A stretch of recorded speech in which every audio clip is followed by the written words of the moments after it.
Pakistan peoples party के दौर में हुकूमत में 100 रुपए का मोबाइल कार्ड लोड करने पर 15 रुपए टैक्स कटता था। तो आज के वजीर दाखिला और उस वक्त के ऑपोजिशन लीडर चौधरी निसार ने इंकशाफ किया था कि ये 15 रुपए जरदारी की जेब में जाते हैं।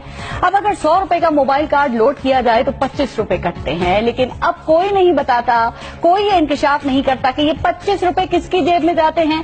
कोई ये इंकशाफ नहीं करता कि अवाम दोस्त बजट बनाए जाने के बावजूद भी अवाम क्यों इस अवाम दोस्त बजट की मेहरबानियों के हाथों बेबस नजर आती है।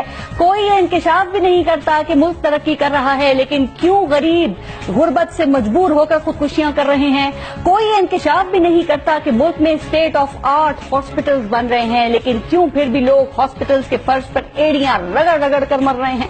कोई ये इंकशाफ भी नहीं करता कि गरीबों को, किसानों को, नौजवानों को आसान कर्जों की खुशखबरियां दी जा रही हैं, फिर भी क्यों लोग 2 वक्त की रोटी के लिए अपने गुर्दे बेच रहे हैं। और कोई ये इंकशाफ भी नहीं करता कि क्यों गरीबों की बात करने वाले, उनका दर्द रखने वाले, उनकी मुश्किलात पर आंसू बहाने वाले, ताक रातों में उनके लिए दुआएं करने वाले, मेट्रो और मोटरवेज बनाने वाले हुक्मरान अपने असासे पाकिस्तान से बाहर छुपाते हैं, जायदादें पाकिस्तान से बाहर बनाते हैं, बैंक अकाउंट्स पाकिस्तान से बाहर रखते हैं और पाकिस्तान में सिर्फ और सिर्फ इलेक्शन खेलते हैं, वादे नारे दावे करते हैं, ख्वाब बेचते हैं और वोट लेते हैं। लेकिन कहा जा रहा है कि अब पाकिस्तान बदल रहा है।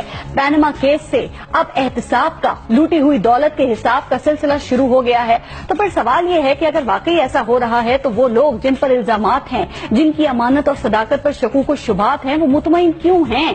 क्या इसलिए कि उन पर लगने वाले इल्जामात गलत हैं या इसलिए कि उनको अब भी यकीन है कि इस सिस्टम में उनको कोई सजा नहीं दे सकता?